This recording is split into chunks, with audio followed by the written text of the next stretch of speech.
we are here to talk about the disconnect between Black Americans and Africans. Right. And I know from my personal experience, I grew up in Ghana, right? Mm-hmm. I was born in Houston, Texas. I grew up in Ghana. And then when I came back to Houston, Texas, we lived in a neighborhood called A-Leaf. Mm-hmm. And, you know, it's predominantly Black. Mm-hmm. So I was excited, like, oh, this is no different from Right.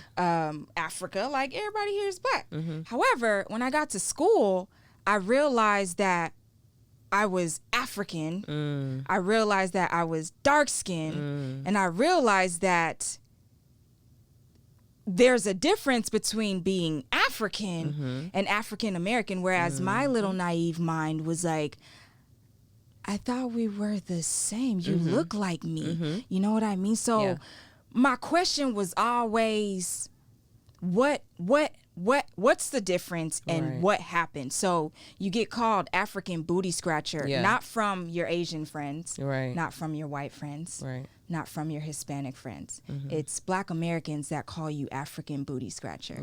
And that hurt my feelings up until, you know, my adulthood, where I had to realize, like, something happened. This does not make any sense. So my question for you is, when did you realize that you were African instead of Black American? I know you grew up in Chicago. Right.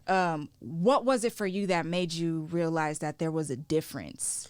You know what's so funny is I can't pinpoint a moment that said, you know what, you're different. I think I spent most of my life unraveling it. Okay. Like, I literally looked up one day as an adult and realize that I don't like the difference. Okay.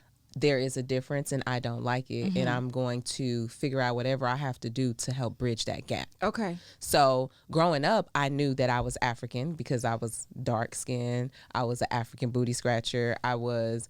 Obviously completely misunderstood, because when you come to my house, my parents have a thick accent. Right. That's not Jamaican, that's not Haitian, that's not Belizean, it's African. Right. And so that's different Black. Right. Whatever it is different Black. But one thing I learned, like you said, is this is a conversation that's very difficult for people to have. Right. Because this is the real true of Africans having to look at ourselves and evaluate, and Americans having to look at ourselves and evaluate who we are, what we are, and where our problems have been along the line. Right. So I definitely, considering the fact that I could say I grew up in the hood. Yeah. You could say you grew up in the hood. 100% Black So neighborhood. I have a connection to Black Americans. Exactly. Like, I could go up to the hood and people sometimes don't even know that I'm African, right? Right.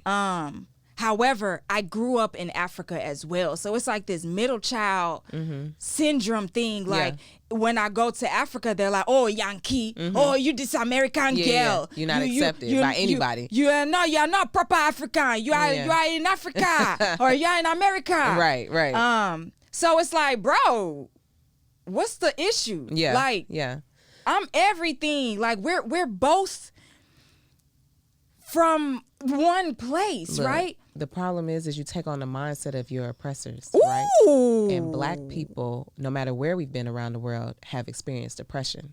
And so, unfortunately for us, the way of coping most times has been adapting the things that we don't like the most. And so we've had to stare ourselves in the mirror, and that goes back to what I was saying earlier. Just like Black Americans right now are in a place where we're like, enough is enough, and we got to have these hard conversations, and we got to stare ourselves in the mirror before change can happen. The same thing's happening in Africa, even specifically Nigeria I could speak to, but so much of Africa having a very, very difficult conversations of like, we got to stare ourselves in the face. But you want to know the common ground is everybody's Black and everybody has suffered some form of oppression that they have taken on. Right.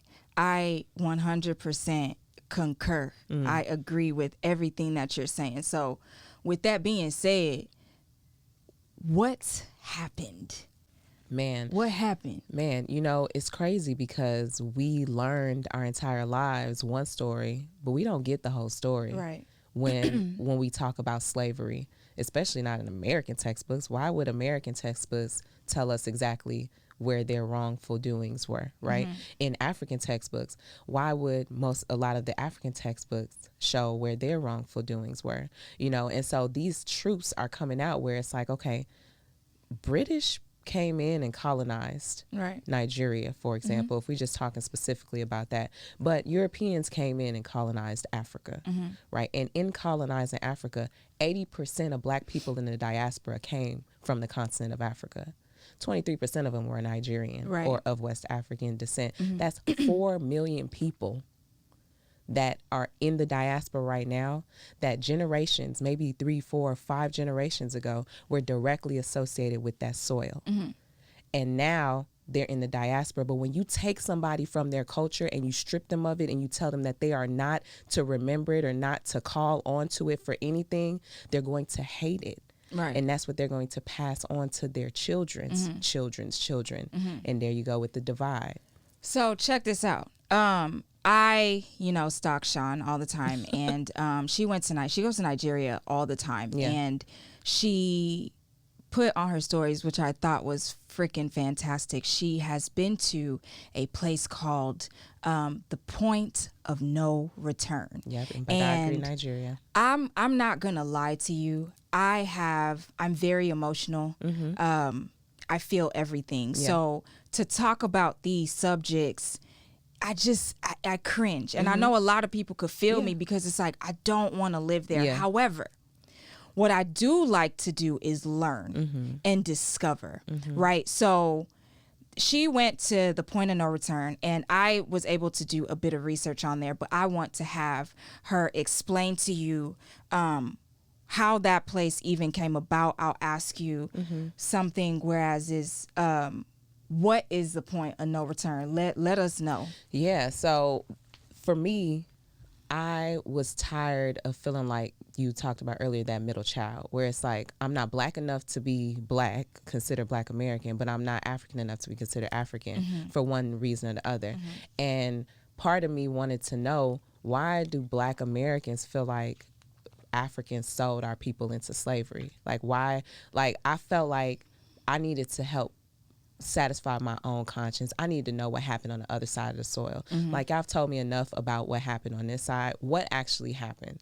So I was determined to go to the Point of No Return, which is a place in Badagry, Nigeria, which is where the port of where the slaves were taken from Nigeria and then sold off into slavery. So the Point of No Return was literally a point where once you left from there, nobody ever saw you again. You were taken away from your family. Mind you, this was probably 3 or 4 months after being held captive in what were little dungeons, essentially, with 200-300 people stashed in rooms, just so that they can break you. And by they, I mean Europeans that came in and tried to take these slaves to go to different parts of the world. They needed to break them. When you meet somebody that's strong, when you meet somebody that knows who they are, you have to break them in order for them to live in a state of fear and then to submit to your demands. And so they weren't just grabbing these strong, proud, like literally physically capable people and telling them you're going to be slaves. Nah, those fights and battles happened over and over and over again, and Europeans lost. They came in, and them Nigerians and those West Africans and, Ghanaians and Benin, wherever, Congo, they were like, who are you coming up in my land trying to take our people? They were fighting. Hundreds of thousands of people died because they were not for that. They were not trying to let their brothers, sisters, cousins be sold off into a world that they never knew of. But then you know what happened? Coercion happened. Manipulation happened. People started taking advantage of opportunities to say, oh, these two tribes are actually beefing right now, or these two rulers are actually beefing right now. Why don't we give one guns that the other one doesn't have so they can wipe them out, and then we can take this land because, hey, we helped you. So now we working together. So now this part is actually partly ours out too. And they're afraid. Oh, we got an agreement, but they get overthrown later anyway. So these are the types of things that were happening. These kings were not trying to send their people off. These people were coerced to doing what they did. Well, I did read that Chief Sumbu Mobi was the one that was actually trading his people off, and then when his son succeeded, he abolished it. And I do have a friend that was telling me that his uncle or great grand uncle was caught trading slaves, and they buried him alive. So it's like, you got to think about the psychology behind all of that, right? So you got these people that are coming and they're taking people beyond their will. They're making them submit. They're taking them to a place where you don't know where you're going. All of a sudden, you have all these black people in the middle of every part of the world. Right. I have all my friends come to me and they're like, I'm 23% Nigerian. I'm 20%. They be light skinned. I'm 20% Nigerian. It's because they were taken from this place. You said, what, 4 million people all over the world? You look at Trelawney. There's a place called Calabar in Trelawney. When I went to Trelawney, Jamaica, I 100% connected to that place. I felt like something, my spirit was there. The same thing happens. You can't escape that feeling. I have Black American friends that have gone to Africa and they're like, my spirit is here. Exactly. I know I am from here. I don't feel like America is my country. And then I have some Black American friends that say, I have no interest of finding out where my lineage is from. The goal for me is to have people understand who you are. Exactly. Right. Exactly. Or find the truth. Find the truth. This world will define you in so many other ways. They'll tell you you're this, you're that. You can't do. If you do your own research, some people don't believe in the ancestry.com. I personally think that it's a start in the right direction. If you do happen to do it and take a trip to Africa. Figure out what it is that they told you that is keeping you from there. Exactly. That's what y'all got to understand. Is what are they telling you that's keeping you from going back to a land with every resource provided to the entire world?